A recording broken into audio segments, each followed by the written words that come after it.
FM News Talk 97.1. On-demand audio.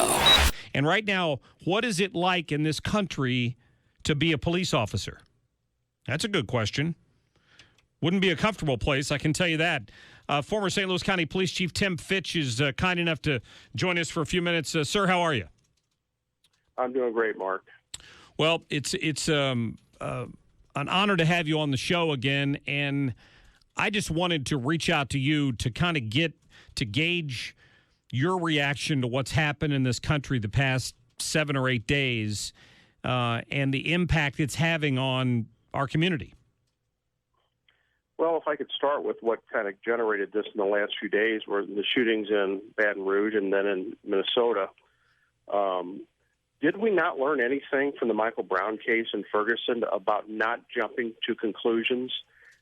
It is stunning to me that, for example, the Minnesota governor, how in the world can he see a very short video clip and immediately come to the conclusion that this was a racial situation from a short video clip, and then put that out there, and then people latch on to that, and they think, well, if the governor's saying it, it must be true. That is so irresponsible, and it's not just the governor of Minnesota, it's our president. He's done the exact same thing all the way back to the Professor Gates situation in Massachusetts. The beer summit. Yes, I remember that. Yeah, so we really do have an issue going on in this country right now. We've got to put a stop to this before we get to a point of no return. You know, what's the end game here? Who wins? I don't think we need to be talking about who's going to win and who's going to lose. We better figure out a way to stop this, because here's what I can guarantee. There are going to be more white police officers shooting young African-American men in this country. It's going to happen because of the crime situation we have and the poverty and the lack of education and all the issues that come with that. It will continue to happen. So how do we deal with it? That's what we have to figure out. That's the biggest challenge. That's a good point. You know, I've watched some of the video from this weekend, and I'm sure you've seen it as well. There was a discussion in St. Louis County when the Ferguson situation happened about the militarization of our police officers. And now we've had 5 officers killed in the line of duty and many others wounded in the last few days.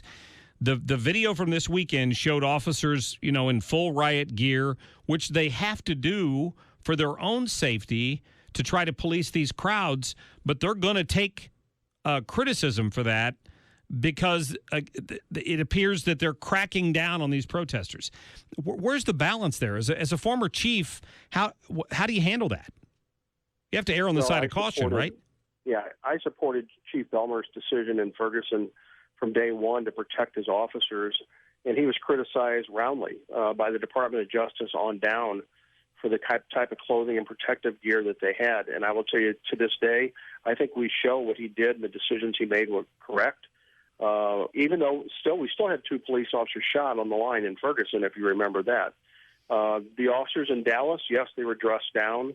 They were not prepared for any type of serious violence that night. But I will tell you, from here on out, I would suspect that most police departments will be prepared for that type of violence, because you just never know where it's going to happen. So I think you'll continue to see that. And police departments have to draw the line. We can't let these groups break the law, block the highways, tear up property, throw bricks and pieces of concrete at officers. We can't let that happen. Yeah, I would agree with that completely. Have you had conversations with some of your? I'm sure you've still got lots of friends who are serving right now. Have you had those conversations about the atmosphere out on the streets now? I have, with multiple officers that are still out there doing it every day. And as a matter of fact, my own son, who's a police officer in Arizona, we've had these conversations about precautions to take. You know, what should you be doing and not doing? And I will tell you right now, there's a lot of sadness, there's anger, they're anxious, and they're thinking, how does this end? How do we get to a conclusion here?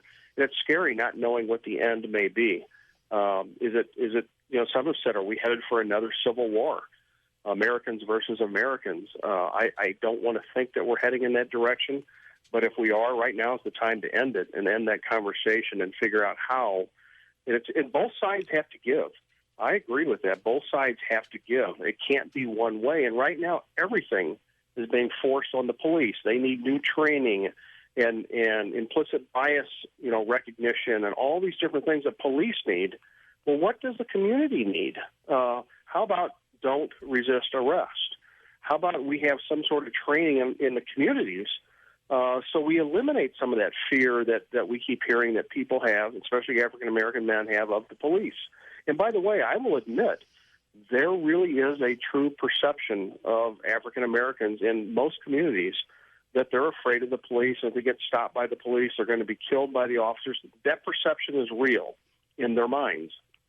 And in some cases, unfortunately, it happens. But I think we're pretty good at when this happens, like you saw with Walter Scott, that case in North Charleston, South Carolina. That was very clearly, after the investigation, a chargeable situation. That officer should not have shot Walter Scott. But to jump to this conclusion in Louisiana and Minneapolis is irresponsible, and that's what we've done again. We're talking to former St. Louis County Police Chief Tim Fitch. Back to training for a minute. The president commented on it, and the chief in Dallas commented on the fact that their police department specifically had undergone some changes in training, and they had pretty dramatically reduced the number of complaints against police and things like that. Is there not enough of that going on around the country, do you think? Or is Dallas unique in that situation? They seem to have impacted it in some way. I have a very good friend who was, by the way, in my wedding. It's a Dallas police officer, and I've talked to him many times since this happened. What he said is it's been impacted. Uses of force are down significantly. Arrests are down. He said, but it's not because of the training. It's because officers aren't doing their job anymore.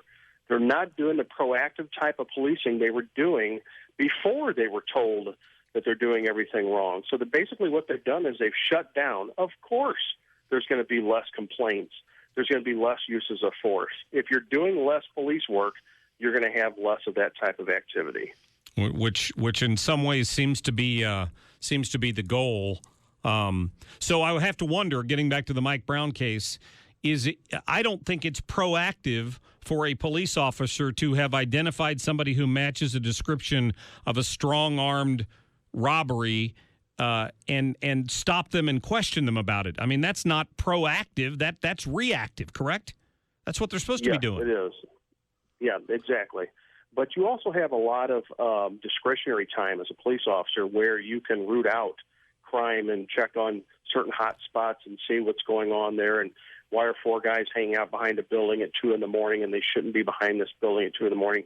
Those are the kind of things that police officers are choosing to just drive past, and unless they get a radio call, like Darren Wilson did initially, and the call came out about the robbery at the Ferguson Market, unless they get a radio call, there's just not a lot of proactive policing going on. It's almost all reactive policing right now. Yeah, that's a good point. Chief Fitch, I appreciate your time. Hey, enjoy your vacation while it lasts. Thanks, Mark. All right. Thanks a lot. Former St. Louis County Police Chief Tim Fitch calling us on his vacation today. How about that?